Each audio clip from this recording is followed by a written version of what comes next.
안녕하세요. 부동산이 쉬운 사람들 부시맨입니다. 2023년도 이제 어느덧 마무리되어 가고 있는데요. 올 한 해를 마무리하며 23년도 마지막 부시맨 이야기는 최근까지도 관심을 끌었던 소규모 주택 관리비 정보 공개에 대해 이야기해보려 합니다. 우리가 월세 주택을 구할 때 보통은 보증금과 월세만 보시는 경우가 많은데요. 이제는 관리비도 꼼꼼히 살피셔야 합니다. 일정 규모 이상의 공동주택은 관리비 세부 내역을 인터넷 또는 단지 내에 공개토록 의무화하고 있죠. 반면에 50세대 미만의 공동주택, 원룸이나 다가구, 오피스텔 등은 별도의 규정이 없어 입주민의 관리비 정보를 외부에서는 알 수가 없는 상황이었죠. 대학생이나 사회초년생 등 청년층이 주로 거주하는 오피스텔이나 다가구 원룸은 관리비에 대한 별도 규정이 없어 얼마나 부과될지 예상하기도 어렵고요.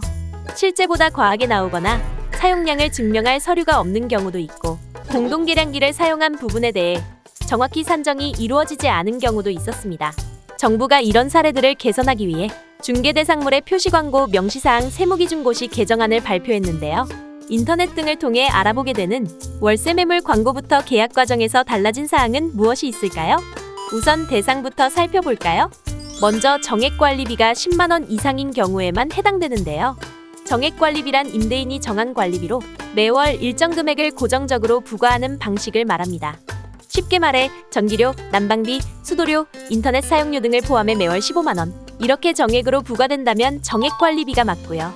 전기나 수도료 등 계량기를 확인해서 내가 사용한 실제 사용량에 따라 부과된다면 이번 고시 내용에 포함되지 않습니다. 만약 부과되는 정액관리비가 10만 원 이상이라면 총액과 함께 이를 다시 일반관리비, 사용료, 기타 관리비로 나눠서 구체적으로 금액을 명시해줘야 하는데요. 예를 들어 관리비 총액이 월 15만 원이라면 이를 적어주고 이를 다시 일반 관리비는 8만 원, 사용료는 4만 원, 이 중에 수도료는 2만 원, 인터넷 사용료 1만 원, TV 사용료 1만 원, 기타 관리비는 3만 원, 전기와 가스 사용료는 실비 부과. 이런 식으로 구체적으로 세분화해서 적어줘야 하는 거죠. 그 외 정액으로 부과되지만 관리비 금액이 월 10만 원 미만이거나 관리비가 관리규약 등에 따라 정액으로 부과되지 않는 경우에는 관리비의 월 평균 액수를 표시하고요.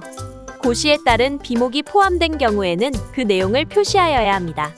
또한 계약 체결 시 개업공인중개사가 필수적으로 작성 서명해야 하는 중개대상물 확인설명서에는 이와 같은 관리비 항목을 명시해 계약 전 임차인에게 명확히 안내해줘야 합니다. 개정 시행 예정인 중개대상물 확인설명서에 따라 관리비 금액을 적되 관리비에 포함되는 비목이 있는 경우 해당 란에 표시를 해주고 관리비 부과 방식도 표시를 해주면 됩니다.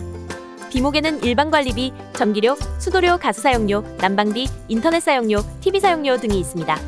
관리비가 정액으로 월 10만 원 이상 부과되는 경우 관리비 총액 및 세부 금액을 표시해야 합니다.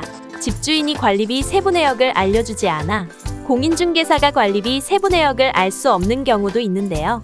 이럴 때는 세부 내역을 확인할 수 없는 사유를 반드시 표시해야 합니다. 그리고 유튜브나 블로그 등 SNS를 통해 중개대상물을 표시 광고하는 경우에도 현행 규정에 따른 관리비 명시사항을 표시해야 합니다.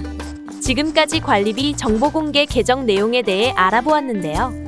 이번 관리비 분쟁 해결 방안 시행이 관리비가 제2월세로 악용되는 구조를 차단하고 부당한 관리비 인상 관행을 끊어내 임대차 시장이 더욱 투명해지길 기대합니다. 이번 영상은 여기까지입니다.